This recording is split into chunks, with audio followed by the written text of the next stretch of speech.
রাধে রাধে সবাইকে। দিনটা ছিল জন্মাষ্টমী।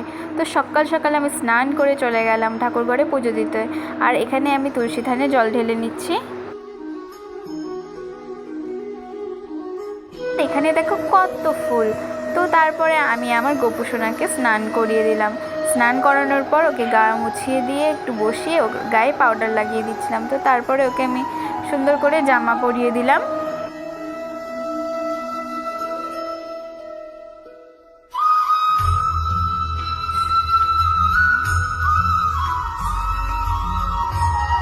জামা পরিয়ে কিছু জুয়েলারি পরে ওকে একদম রেডি করে দিলাম। তো তারপরে আমি আমার পুজো কমপ্লিট করে নিলাম।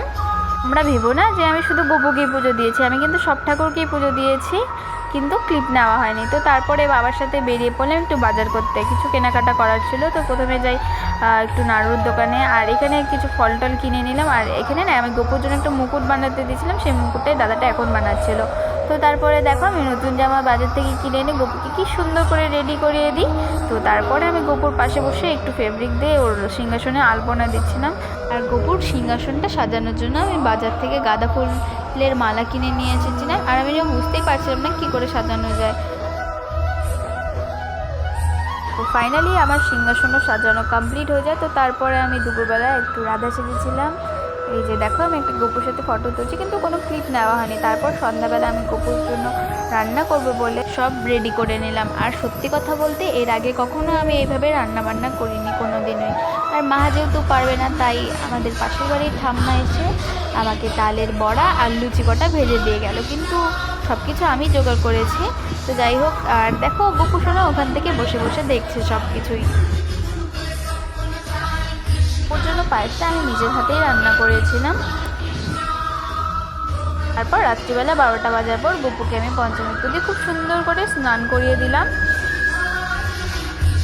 হ্যাঁ, আমাদের বাড়িতে আরও দুটো গোপু ছিল, আর এটা হলো আমার ঠাম্মার গোপু, আর ছোট্ট গোপুটা হলো আমার কাকিমার গোপু।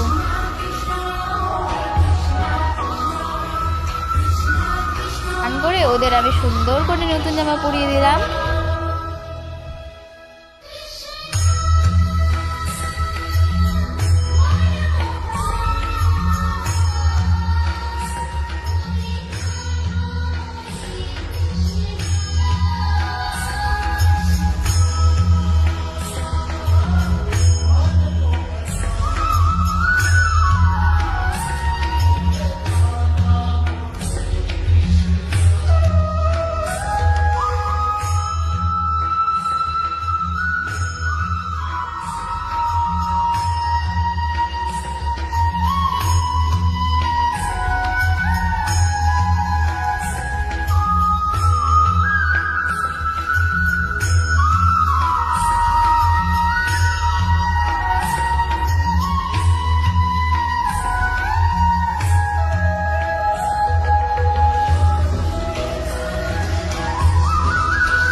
তারপরে দেখো আমি আমার 3 গোপুকে সুন্দর করে সাজুগুজু করিয়ে 3জনকে একসাথে বসিয়ে দিলাম।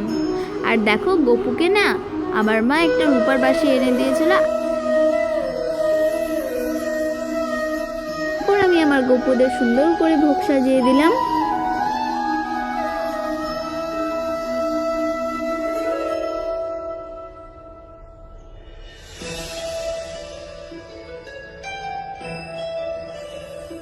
আমার গোপুর আমি আরতি করে নিলাম।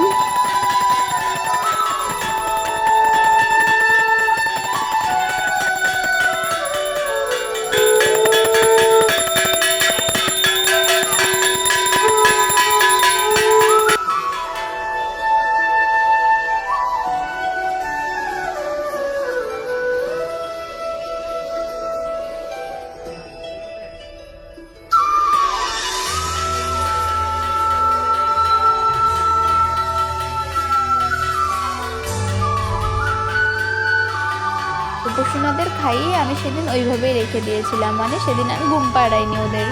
তো যাই হোক, আজকের ব্লগটা আমি এখানে এন্ড করলাম। ব্লগটা ভালো লাগলে লাইক কমেন্ট শেয়ার করে দিও। আর হ্যাঁ, কমেন্টে রাধে রাধে বলে যেও। কিন্তু দেখা হচ্ছে অন্য কোনো ব্লগে। বাই।